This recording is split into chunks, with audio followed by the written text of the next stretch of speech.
Buenas noches, bienvenidos a un programa más de la serie En Contexto. Mi nombre es José Antonio Meyer y conduzco este programa en sustitución del doctor Enrique Cárdenas Sánchez, titular del mismo. Estamos dedicando estos últimos programas a hablar de los retos que tiene Puebla para el futuro, previo al proceso electoral que viviremos en unas próximas semanas. Y para ello queremos dedicar el programa de hoy a hablar sobre un tema fundamental, no solamente para Puebla, sino para el país, que es el tema de la pobreza, que es el tema de la desigualdad, que es el tema de la marginalidad, pues que es uno de los grandes rezagos, uno de los grandes temas de la agenda pública. Y para ello hemos invitado a dos destacados especialistas. Está con nosotros el doctor Alfonso Mendoza, profesor investigador de la Universidad Popular Autónoma del Estado de Puebla. Alfonso, bienvenido. Muchas gracias, Toño. Con el gusto de estar con ustedes. Ya ha estado en varios programas con nosotros, Alfonso. Y está también el doctor Humberto Morales, profesor investigador de la Benemérita Universidad Autónoma de Puebla. Bienvenido, Humberto. Gracias, Toño, por la invitación. También ha estado ya en algunos otros programas con nosotros. Pues el tema está, ¿no? Es decir, no podemos seguir avanzando como país, como Estado, si no atacamos, si no buscamos de alguna manera reducir los índices de desigualdad. En los últimos años incluso se habla de que México no solamente ha reducido su competitividad económica, sino además ha reducido en los niveles de desarrollo humano. Una primera introducción al tema, Alfonso, particularmente hablando de nuestro Estado. Creo que el tema de los retos a futuro es un tema adecuado, es decir, el título del programa es adecuado y yo no sé si, además de la inseguridad, porque ese es, digamos, yo creo que ahora el reto a nivel nacional es más urgente, más lacerante, más sentido por la población, pero dentro del fondo, el problema que no se ha resuelto y que explica mucho de esta condición pues, de violencia y de inseguridad que vivimos a nivel nacional, pues es el tema de la pobreza, ¿no? De la marginación, que explica en muchos sentidos por qué esta opción del crimen, ¿no? De la violencia, pues es algo que puede estar absorbiendo a la población y la puede llevar en esta espiral que hemos estado viendo pues, en las últimas 2 décadas, tristemente.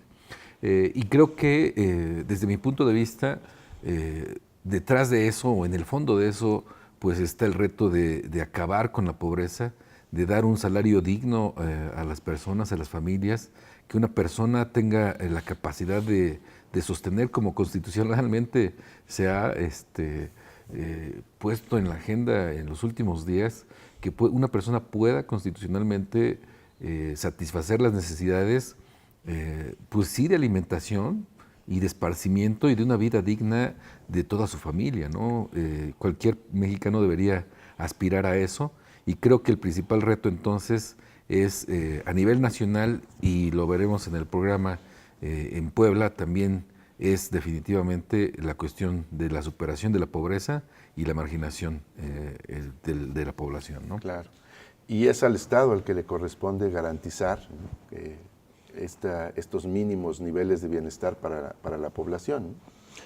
Así es, Toño. Mira, y vaya un poco ahondando más en lo que ha dicho nuestro colega. En el reciente informe de gobierno del gobernador Tony Gali, él mencionaba, apoyados en las cifras de Coneval, ¿no? De que el Estado de Puebla había logrado tener a 400,000 personas en una situación de menos pobreza extrema, ¿no? Es decir, que habían brincado aparentemente este umbral, ¿no? Del propio Coneval en cuanto a pobreza de ingresos. Sin embargo, si uno revisa la propia paleta de Coneval para el Estado de Puebla, que cualquier persona la puede consultar en internet, hay cosas que realmente son muy alarmantes y que tienen que ver con lo que ha dicho el doctor Mendoza, que es, en primer lugar, el problema de la seguridad, ¿no? Que en términos de seguridad social, el Coneval mide las carencias como una de las fuentes que, cruzadas con la variable ingreso monetario, calcula en general cómo está la situación en términos de pobreza, ¿no? Por Estado de la República. El tema de la seguridad social, o sea, de la inseguridad, de la falta de acceso a los servicios básicos de salud, en Puebla ha tenido una terrible caída que va del 70 a 71.3% como carencia. Es decir, la inseguridad social que se vive en el estado de Puebla se ha disparado de una manera impresionante. Estamos hablando de cifras de 71%. Es decir, hay una carencia de acceso a una seguridad social que abarca muchas cosas, porque servicios de salud viene por separado. Claro. Por eso no meto servicios de salud, sino tiene que ver con seguridad básica, ¿no?, de la población. Estamos hablando de que, según el Coneval, ¿no?, o sea, son cifras oficiales del órgano que el Estado mexicano ha contratado para llevar adelante la política social. Estamos hablando de más de 4 millones de personas del Estado tienen una sensación de inseguridad. Esto es algo aterrador, porque esta es una carencia que limita que haya otros servicios que puedan funcionar de manera adecuada. Por ejemplo, el término de los servicios básicos de la vivienda, hay un 27% de la población del Estado que arrastra problemas de servicios básicos. Es otra carencia importante. Y si a eso le agregamos la carencia de acceso a la alimentación, esta particularmente me interesa porque pues los colegas con los que he estado colaborando del Observatorio de Salarios en la Ibero Santa Fe y aquí en Puebla también, han estado insistiendo ellos en el tema de que de nada sirve tener paliativos para sacar de la pobreza extrema a 400,000 personas, si en contrapartida el efecto inflacionario del coste de la canasta de consumo, ojo, con los valores de Coneval, que es exclusivamente canasta alimentaria, se ha disparado en el último año a tal grado de que, si bien pudieron haber salido de la pobreza extrema este número de personas el año pasado, este año nada más con el coste inflacionario de la canasta alimentaria, no estamos hablando de canasta no alimentaria, pues esta población otra vez regresa al estatus de pobreza y marginación. Es decir, hay un problema que creo que hay que atender en términos de política social, que yo creo que el Estado y todos los estados del país deberían de atender, es que no basta con medir el indicador de pobreza de ingresos. Hay que cruzar pobreza de ingresos con las carencias sociales que se vienen arrastrando, y una carencia es la seguridad. Si eso no se ataca por un gobierno, vamos a estar recurrentemente yendo arriba y abajo, midiendo un poquito, autoengañándonos con que en estos 6 meses hubo 300,000 que tuvieron un ingreso arriba del mínimo. Pues sí, pero de esos 300,000, réstale cuánto les cuesta ahora la canasta de consumo y vas a tener otra vez los 300,000 abajo, o vas a tener 100,000 arriba, pero vas a tener un problema de carencias que abarca a los pobres en general. Entonces no estamos resolviendo el problema. Sí, porque digamos, para un ciudadano que está un poco alejado de estos temas, dirían, bueno, por una parte nos hablan de políticas de progreso, políticas de apoyo a la sociedad, pero resulta que cada vez tenemos más personas en situación de pobreza, ¿no? Pobreza o pobreza extrema, ¿no? Inclusive hay toda una diversidad, ¿no?, de terminologías relacionadas con la pobreza, ¿no? Entonces, ¿cómo explicar esto, Alfonso? Es decir, por una parte estamos en un estado que ha tenido inversión extranjera, que ha tenido aparentemente auge económico, ¿no?, mucha movilidad social en los últimos años, pero parece ser que eso no llega a las capas más bajas de la sociedad y seguimos teniendo cada vez personas en mayor nivel de vulnerabilidad. Lo que vemos básicamente es pues que hay dos, o no sé si más Pueblas, ¿no? Una Puebla que sí efectivamente parece estar progresando, ¿no?, sobre todo en medios urbanos, y yo no sé si básicamente concentrada en una región o en una ciudad en particular, en donde se ve que los servicios públicos pues en apariencia han mejorado, ¿no? La gente está pues satisfecha, incluso contenta con los logros en infraestructura, en el retoque que se le ha hecho, por ejemplo, a la ciudad de Puebla. Sin embargo, pues los números están ahí, y ahí sí creo que difiero, ¿no? En términos de la movilidad social, más bien los números son preocupantes, ¿no? En términos de la pobreza, estamos básicamente diciendo en el estado de Puebla, no solo la ciudad, en el estado de Puebla, ¿no? El estado de Puebla representa, es la cuarta entidad, ¿no? Con el número de pobres más alto, ¿no? Es decir, estamos llegando, de acuerdo a los datos también del Coneval, para no estar especulando, Exacto, ¿no? para que no se preste para a que no digas, interpretemos a ver, por fuera, ¿no? ¿De dónde lo mediste? ¿Cómo? Sí, Bueno, exacto. ahí está la misma observación del Coneval, que hay que recordar también, hubo un cambio de metodología que, bueno, pensemos que son comparables y que los datos son consistentes, confiemos en que está haciendo un trabajo muy sólido, que bueno, finalmente sí hay profesionistas muy buenos en este lugar, pero finalmente estamos hablando de 60% de la población en Puebla, ¿no? Más de 3 millones de habitantes, en particular 3.700.000 personas que se encuentran en una situación de pobreza, ¿no? Puebla Estado. Puebla Estado. Okay, 3.700.000 personas se encuentran en un problema de pobreza de un total de 6.200.000 personas más o menos, ¿no? En todo el estado. Es algo que es inaceptable, ¿no? O sea, estar en estos primeros lugares nos pone solamente por abajo de estados preocupantes como en el Estado de México, donde hay 8 millones de personas, nos pone por abajo apenas de estados como Veracruz o como Chiapas. En Chiapas hay 4 millones de personas con el 77% de la población en situación de pobreza y Puebla ocupando el cuarto lugar. Entonces es un reto te voy muy a interrumpir, fuerte, ¿no? perdón. Vamos Sí, a hacer adelante, nuestro Toño. primer corte para que sigamos desglosando estas cifras que me parece que son muy importantes, ¿no? Y vamos a hacer nuestro primer corte. Estamos en Contexto. Sí, Toño. Creo que datos...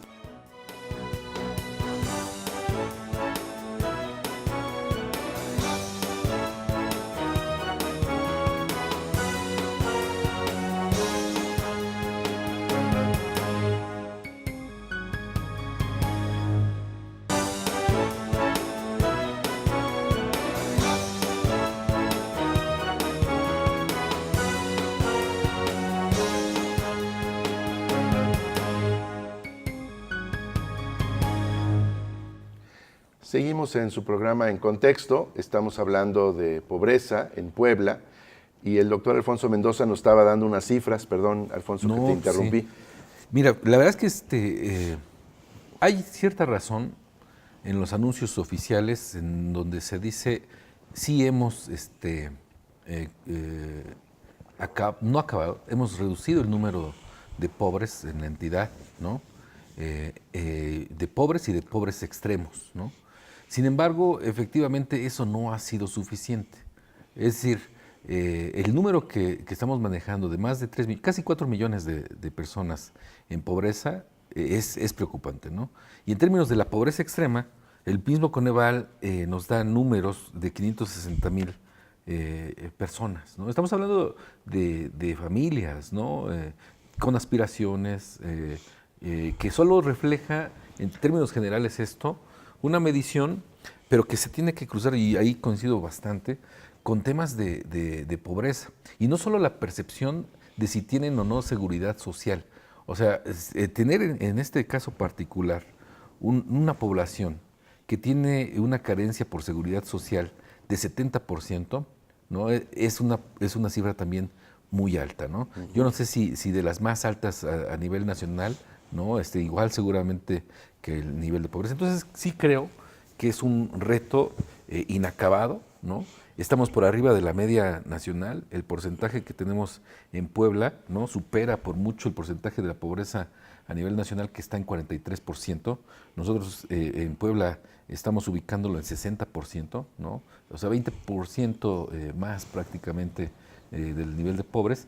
Y respecto a la pobreza extrema, a nivel nacional, 7.6% de la población está en pobreza extrema, mientras que en Puebla se encuentra una cifra de 9.1% de la población, ¿no? Entonces, hay un reto muy grande que se tiene que atacar frontalmente. Quizás el principal reto, diría, ¿no? En conjunto con la contención de los temas de violencia que se están asomando a veces de forma cada vez más cínica, diría yo, no solo en la ciudad, sino en todo el estado. Y creo que en el fondo se tiene que combatir primero que nada y con toda la fuerza del Estado, ¿no? La pobreza, ¿no? Claro. Y como bien dices, lo primero que habría que hacer es reconocer que existe un problema y hay que solucionarlo, ¿no? Es decir, a veces a uno le llama la atención, o sea, ¿por qué no se quieren reconocer o se quiere de alguna manera poner una malla, ¿no? No, esto no existe, lo otro es lo válido, ¿no? Cuando en realidad este país o este Estado no va a superar sus carencias hasta que no reconozca que existen, porque además hay rezagos históricos que los actuales gobernantes tienen que reconocer, pues hay que enfrentarlos, ¿no? Sí, definitivamente. Yo creo que ya el país ha llegado a un nivel donde el efecto simulatorio de querer librar políticamente un gobierno, ¿no? Tratando de maquillar un poco, de hacer las estimaciones de tal manera que no suena tan feo, ¿no? Que tanta pobreza arrastra a un Estado. Yo creo que eso ya no aguanta el país, ¿no? Yo creo que ya es urgente que los gobiernos, independientemente del signo político que sean, tienen ya que enfrentar un problema que ya se volvió endémico, ya es un problema histórico en este país, el arrastre de la pobreza. Mencionabas, Toño, hace rato la paradoja de que Puebla y en los anuncios de radio, de los informes del gobierno, ¿no? Se menciona que hay derrama económica por la llegada de Audi, ¿no? Por la presencia histórica de la Volkswagen y otras compañías como las de autopartes, que evidentemente son compañías que en un efecto eslabonado llegan a Puebla como proveedores, ¿no? De estas armadoras. Y se habla de una derrama de 14,000 millones de pesos, por ahí escuché en la radio, ¿no? Como un ejemplo de que Puebla está atrayendo mercado laboral, ¿no? Pero la paradoja de esos 14,000 millones de pesos es que cuando uno revisa las cifras, otra vez, de Coneval, en cuanto al ingreso laboral, es decir, la cantidad de población que está integrándose al mercado laboral, y luego después los ingresos derivados de ese mercado laboral en términos de per cápita, aunque aquí la metodología de Coneval es un poco confusa porque está hablando de familia y de repente dice per cápita. Pero en realidad son familias, estamos hablando de ingreso household, ¿no? de una familia de papá, mamá, vamos a suponer que son 2 hijos, cuando en realidad, en términos de ingreso salarial, de acuerdo con la Constitución, debería ser un ingreso por persona. Pero las familias han llegado a un grado de precarización tal que un ingreso de 2, 3, 4, 5 salarios mínimos, en realidad es un ingreso familiar. Pues hay que dividirlo entre 4, por lo menos. Y viendo las cifras de Coneval, vemos que no nos checa esta derrama económica con la realidad laboral, porque según el Coneval, al tercer trimestre del 2017, la tendencia del porcentaje de la población con ingreso laboral cayó del 46.6% que había en 2005 a 52%. ¿Eso qué quiere decir esto? Que en el mercado de ingreso laboral sigue habiendo una tendencia a no ingresar al mercado de manera adecuada, más del 50%. Y si luego vemos el ingreso laboral per cápita, es decir, ya en términos de cuánto obtiene, aunque aquí lo dice es familia, entonces ahí tenemos un problema. Vamos a suponer que el per cápita es una familia, vamos a ver que la capacidad de compra del ingreso laboral en Puebla al tercer trimestre del 2017 cayó en 2.8%, pero ojo, dependiendo también de cuál es el indicador que tomas para medir. Coneval pone los dos, deflacta con respecto al índice de precios al consumidor, la caída es menos brusca, pero si lo calculamos con respecto a la canasta alimentaria de Coneval, la caída arrastra al 2.8 con respecto al 2005. Entonces, esto ya es una serie histórica, ¿no? Ya se volvió un ciclo de más de 10 años donde no solamente no hay estabilidad, hay caída de ingresos por rentas del trabajo, ¿no? En un estado donde por otro lado se dice que la derrama económica es muy grande por la llegada de estas empresas. Entonces aquí tenemos un problema de concentración, donde se está reflejando ese bienestar. Ese es el gran enigma. Claro, ¿no? Si realmente está impactando es decir, según las cifras que nos dices, la gente está perdiendo capacidad de compra. Así es, porque la inflación, digamos, hasta cierto punto subyacente de la canasta, se está disparando. Y aquí calcula Coneval que en zonas urbanas se ha disparado el valor de la canasta en un 10.8%, es muchísimo. Claro. Nada más en el 2017. Entonces, ahí hay un problema de política social, ¿no? Exacto. Y de política económica. Entonces, digamos, esta idea de que con mayor inversión va a haber más empleo y por tanto bienestar, pues no necesariamente es eso, Por ¿no? lo que vemos no va de la mano.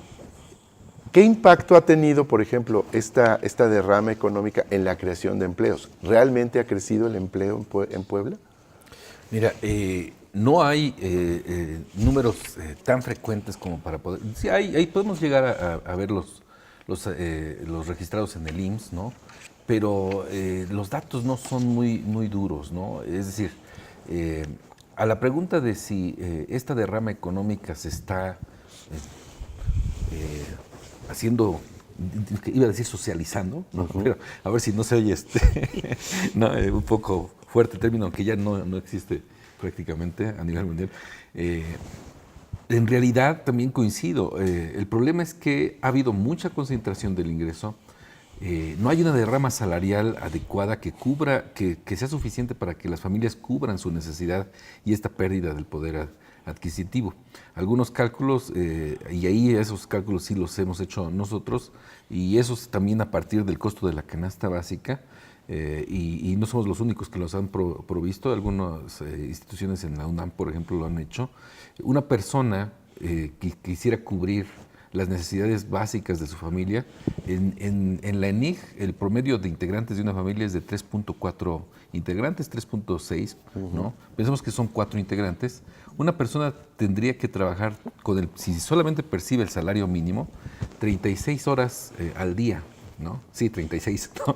Es decir, no le alcanza el día para No le poder, alcanza el día. Queda de ver de un día. ¿no? O sea, aunque trabajes el turno nocturno, no le alcanza para no, cubrir sus necesidades no básicas. Básicas, ¿no? Es decir, la precarización del ingreso salarial y en general del trabajo, pues es muy grave, ¿no?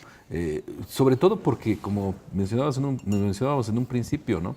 Detrás de este salario, pues hay también personas que merecen tener una vida digna, y eso implica sí tener un ingreso suficiente para cubrir esas necesidades, pero también para irte al cine con tus hijos, ¿no? Claro, o sí. cuestiones tan básicas como dedicarles tiempo para que hagan la tarea, un desarrollo integral de la familia, ¿no?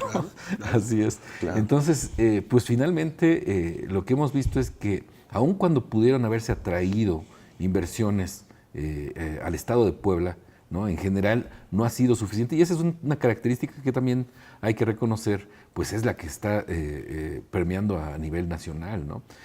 Yo creo que la estrategia a nivel nacional y a nivel estatal se ha dejado de lado en términos de cómo hacer que estas industrias, estas grandes inversiones puedan tener algo que en algunos otros contextos se conoce como valor compartido, es decir, cómo es que la empresa puede crecer, no a expensas de la sociedad, tampoco dando dádivas, no solamente siendo filantrópicos, ¿no? Y de repente pues dar algo de lo que ellos logran generando. extraer, ¿no? Sino generar un desarrollo armónico, ¿no? Un valor compartido, que es una idea interesante, una propuesta que está pues surgiendo a nivel internacional, que pudiera ser, en términos de la política industrial, algo que podría adoptar el Estado para que las empresas grandes y pequeñas, ¿no? puedan hacer que ellos crezcan, pero que en conjunto la sociedad en la que están responsabilidad inmersa, social corporativa.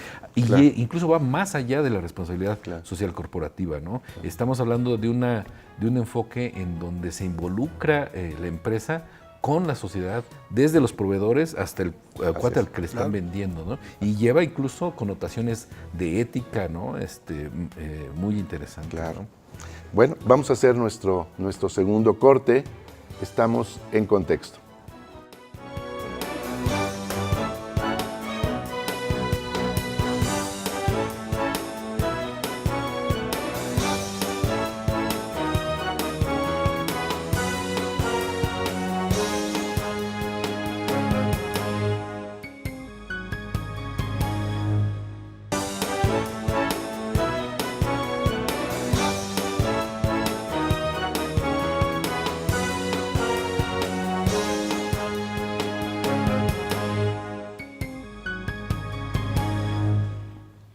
Seguimos en su programa En Contexto. Estamos hablando sobre pobreza, en realidad sobre economía en Puebla.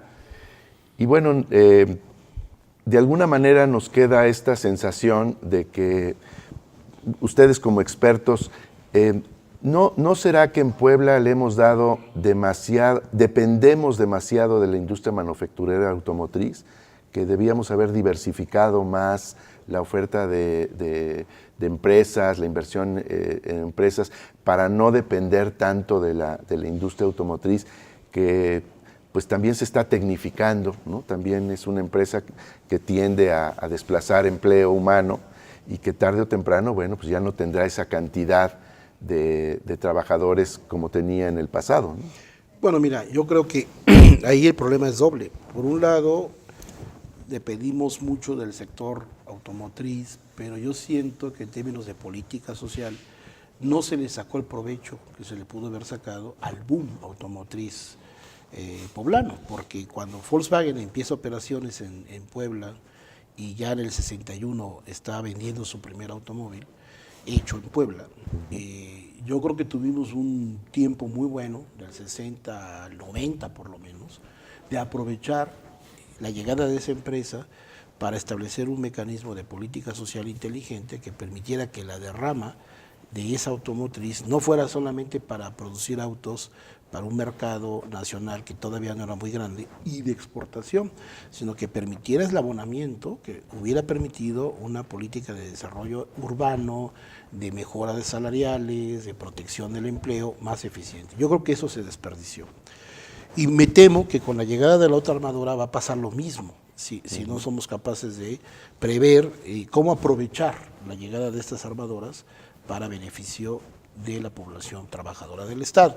Entonces, ese es un problema. El otro es la dependencia, efectivamente, lo que tú mencionas, dependimos demasiado del sector automotriz, que en realidad es una especie como de desarrollo hacia afuera, porque el sector automotriz que está instalado en Puebla, ahora incluso la armadora Volkswagen, buena parte de su producción es de exportación. O sea, ni siquiera es para el mercado local, porque si vemos los precios, la evolución de los precios del automóvil en Puebla, con estas cifras de la pobreza relativa y extrema en el mercado laboral, un porcentaje muy pequeño de la población del Estado puede comprar esos vehículos. ¿No? Eso es una realidad. Entonces, tenemos un problema doble. Dependimos demasiado del sector manufacturero automotriz y se acostumbró a la clase empresarial a vivir de inversiones en el sector servicios, ¿no?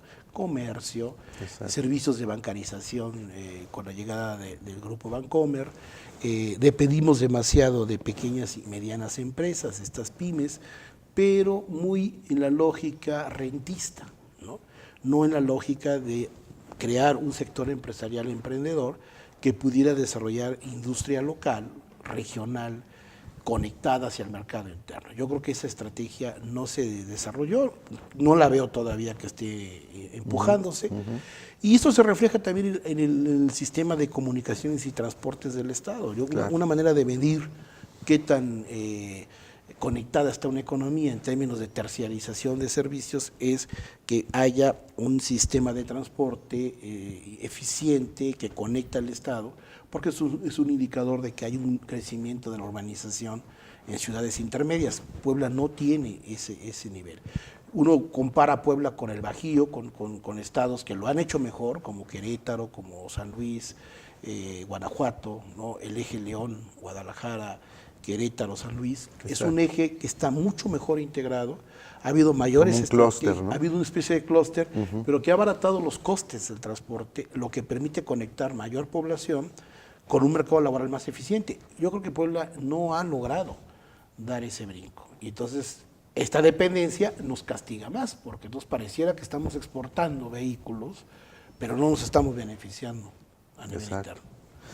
Ahora, ¿qué podría pasar si se elevan los aranceles con estas negociaciones del Tratado de Libre Comercio de América del Norte? Si Volkswagen exporta a Estados Unidos una parte muy importante de su producción y se elevan los aranceles, pues se va a reducir los niveles de exportación. ¿Eso puede tener un impacto fuerte en la economía del Estado?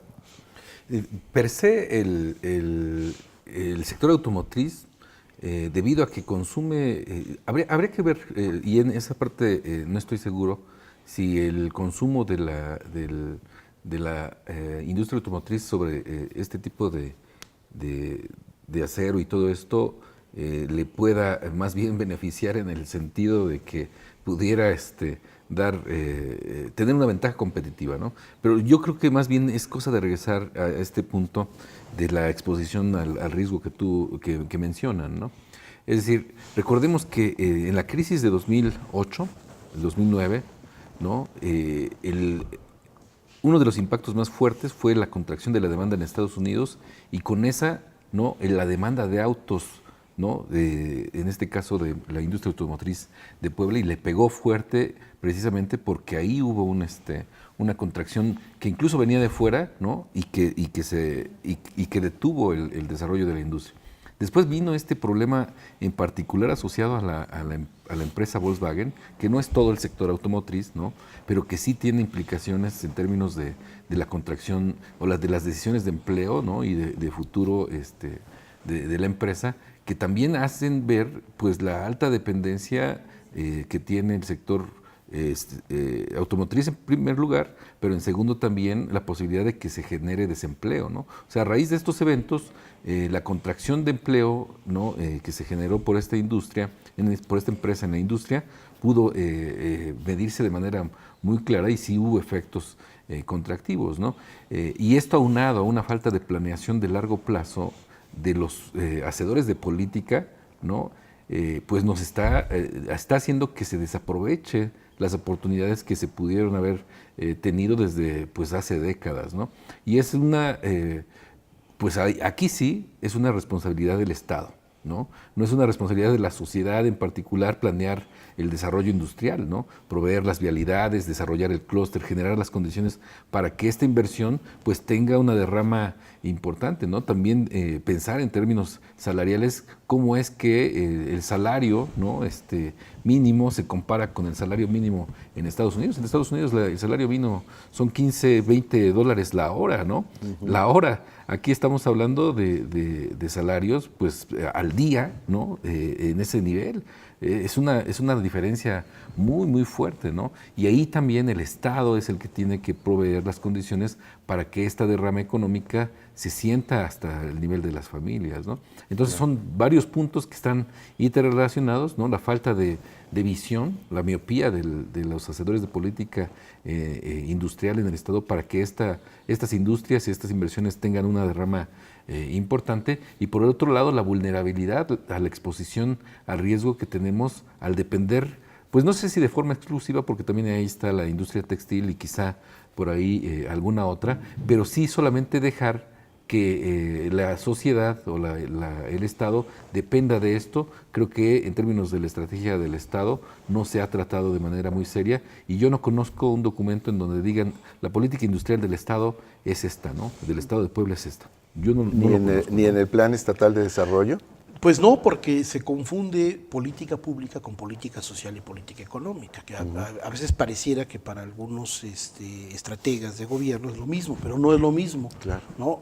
Las políticas públicas terminan siendo paliativos para tratar de corregir los fallos del mercado, pero la política económica y social es algo mucho más profundo, porque implica una planeación estratégica que permita que los factores de la producción realmente tengan beneficios, ¿no? Si lo vemos en términos de rentas históricas, ya los colegas del Observatorio de Salarios han calculado que la tendencia histórica de México en términos de las rentas que corresponden a los ingresos del capital y del trabajo, ahora estamos en una proporción de 70-30, 70 al capital, 30 a las rentas del trabajo. No se puede tener una economía sana con ese tipo de distribución. O sea, eso es condenar a los trabajadores. Y ya olvidémonos de la clase obrera, me refiero a trabajadores en general claro, que han entrado ya en un proceso de precarización, donde incluso ya hay fenómenos terribles de que gente joven que va ya diplomada, que tiene una licenciatura, que pagó una escuela, hablando de escuelas particulares, se enfrentan al mercado laboral y el salario al que pueden esperar Claro, es muy bajo. es inferior incluso a la colegiatura promedio que pagaron cuando estudiaron en escuela privada. Entonces, Porque ese es otro paradigma de Puebla, ¿no? Y te pido que lo platiquemos ahorita después del corte. Muchas universidades privadas, incluso 4 o 5 de alta prestigio, de alta presencia incluso nacional, que están de alguna manera graduando a cada año una importante cantidad de personas, no solamente de Puebla, sino del sureste del país, que después se enfrentan al desempleo. claro. ¿Sí? Entonces vamos a verlo después de la pausa. Estamos en su programa En Contexto.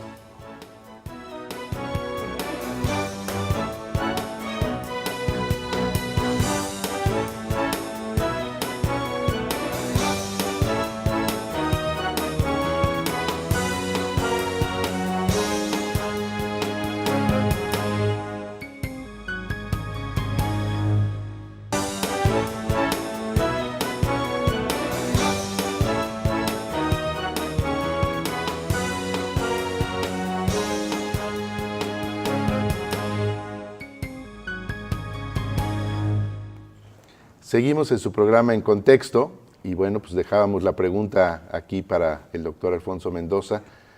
Los jóvenes, ¿no? Los jóvenes en el Estado que buscan prepararse, que sus familias hacen un enorme esfuerzo por enviarlos a la universidad, ¿no? La universidad pública, la universidad privada, con la expectativa que tenían generaciones anteriores, que era a través de la educación universitaria como se podía lograr movilidad social, y parece que todo eso está cambiando con una gran rapidez. Pues sí, el problema que enfrentan, pues ahora el número de graduados en Puebla y a nivel nacional, es que las opciones que tienen son limitadas, pero las que encuentran tampoco tienen salarios dignos para un profesionista pues que empieza, ¿no? Tampoco queremos que sean salarios súper altos, pero sí algo que al menos, como decíamos ahora entre el corte, pudiera estar cuando menos por arriba de lo que pagaron por sus estudios, ¿no?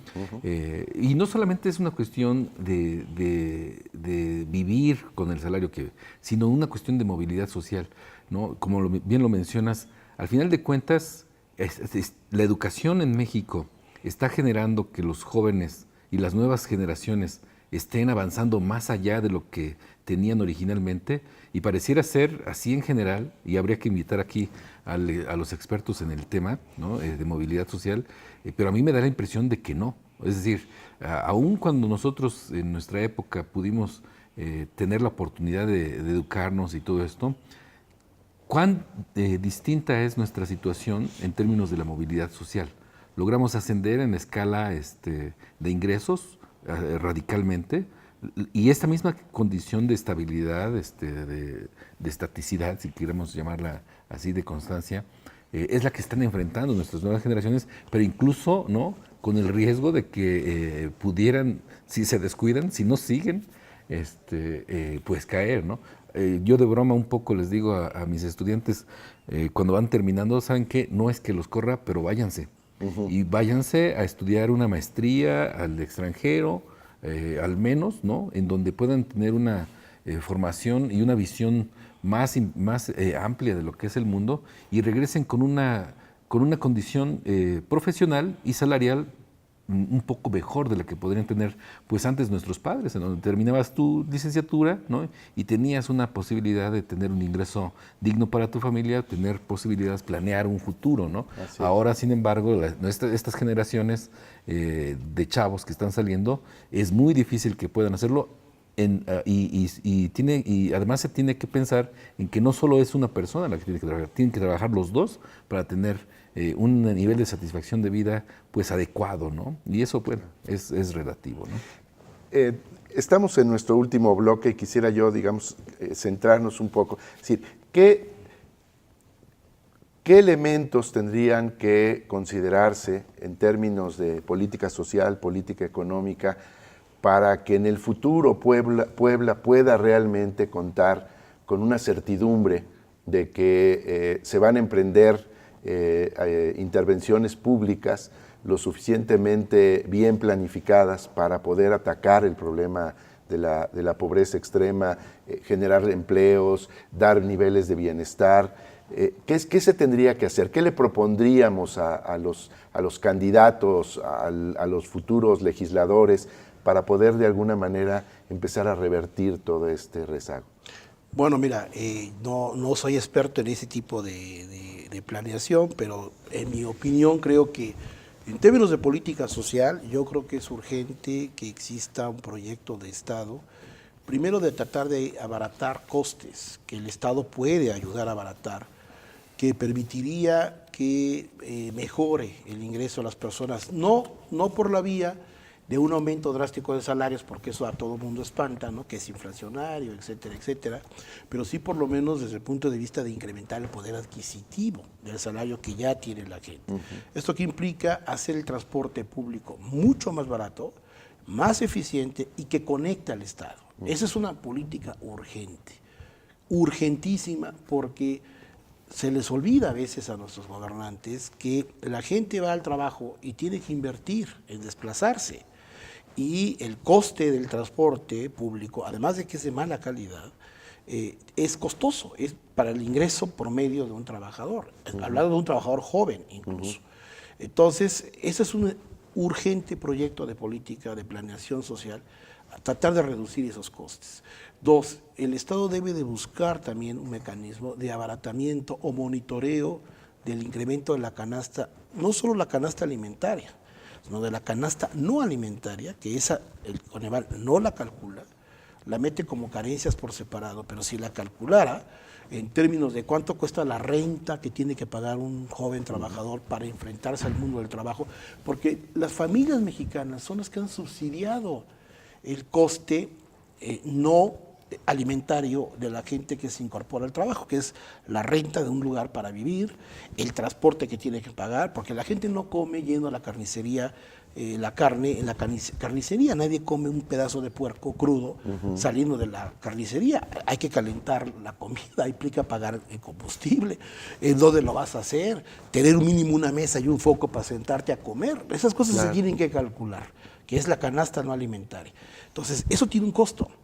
Si el Estado no tiene una política social que permite ir abaratando esos costos, que las rentas de vivienda, que la política de vivienda sea accesible para la clase de jóvenes nuevos que van a ingresar al trabajo, pues esto no va a permitir un avance. Y luego, en términos de política económica, creo que el Estado debe de empezar a planear cómo convertir a Puebla en un clúster de mercado donde la productividad de los factores permita que a mayor productividad incrementen los ingresos de las personas, porque una de las máximas, ¿no?, del pensamiento neoclásico, ¿verdad?, es que si hay productividad de los factores debe de haber una derrama que implica una mejor distribución, pero eso no ha pasado en México.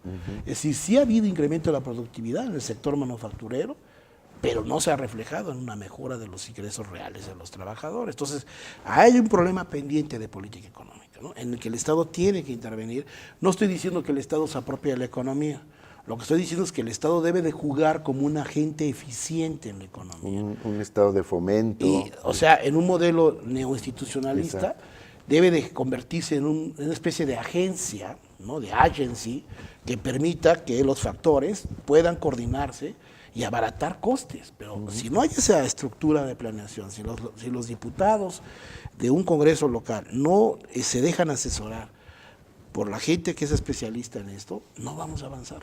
Ahora, ¿no les parece que en algunos estados como que se le deja eso a la federación? O sea, que sea la federación la que defina la política industrial, la política social, etcétera, y los estados simplemente gestionamos localmente, bajamos recursos, los invertimos aquí, y en realidad en los estados no hay este ejercicio de deliberación que diga, a ver, vamos a resolver la problemática local, la problemática regional, ¿no?, con el apoyo de la federación, pero también con una cierta autonomía o con una cierta autogestión que permita atacar los problemas prioritarios de esa entidad. Es que la autonomía entendida aquí en México, y como debería entenderse, de hecho, en otros países sí se promueve mucho que el Estado sea un ente activo, que esté pues recolectando, si tú quieres, hasta impuestos pero de manera eficiente, ¿no? Distribuyéndolos. Y aquí el sistema de coordinación fiscal nacional pues no ha permitido ese tipo de incentivos, ¿no? Y más bien los estados están a expensas de lo que les da. Es muy cómodo, es menos riesgoso políticamente, ¿no? Aventarse alguna idea novedosa sobre cómo generar ingresos y cómo gastarlos de manera eficiente. Digamos, para ir cerrando en términos de lo que preguntabas, creo que el Estado de Puebla tiene que empezar a pensar en generar una visión de largo plazo, y esa no la tiene, estratégica de largo plazo, y obviamente por la naturaleza política a veces no se está pensando en eso, ¿no? Pero creo que es urgente, y se tiene que pensar también en generar acuerdos entre todos los sectores, ¿no? Empezando por el sector político, que se ponga de acuerdo, pero también incluyendo a la sociedad, al sector empresarial, para que puedan ponerse proyectos estratégicos de largo plazo que permeen en la sociedad y que podamos decir en 20 años qué bien que se aprovechó, ¿no? Esta fuerza de la industria automotriz, de la industria textil, para el fin último, terminar o tratar de eliminar el número de pobres que existen en la población. 70% de la población, o los números que manejábamos en este momento, de 60% de la población en Puebla en condiciones de pobreza, no es aceptable. Ojalá que el objetivo final de cualquier estrategia, ¿no? pudiera ser, al final, terminar con un número de pobres el mínimo posible, ¿no? Así es.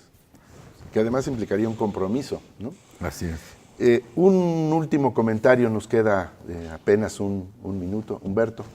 Bueno, yo creo que primero agradecerte por la invitación, y que yo creo que ese tipo de programas son muy importantes porque pueden generar corriente de ideas y de conciencia, ¿no? No solamente a nivel de los especialistas o de los asesores de gobierno, sino también en el público en general, porque también los ciudadanos tenemos que empezarnos a comprometer más en analizar estos fenómenos y no ser pasivos, ¿no? Porque tampoco podemos decir, es que como el Estado no invierte, el Estado no propone, el Estado no hace, pues nosotros estamos mirando a ver cuándo lo va a hacer. Claro. Yo creo que ya es tiempo de que el ciudadano también se convierta en propietario de su futuro económico. Así es. No delegar la economía a expertos, sino que todos empecemos ya a hacernos responsables también de esto.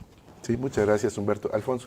Pues sí, creo que también coincido, son temas muy importantes, urgentes, de hace 10 años, ¿no? Ya necesitamos enfrentarlos, y también a nivel individual creo que es algo que tiene que hacerse.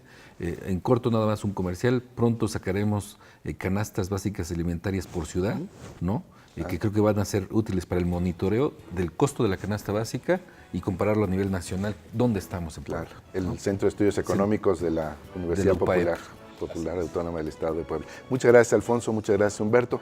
Muchas gracias a usted por sintonizarnos. Este fue un programa más de la serie En Contexto.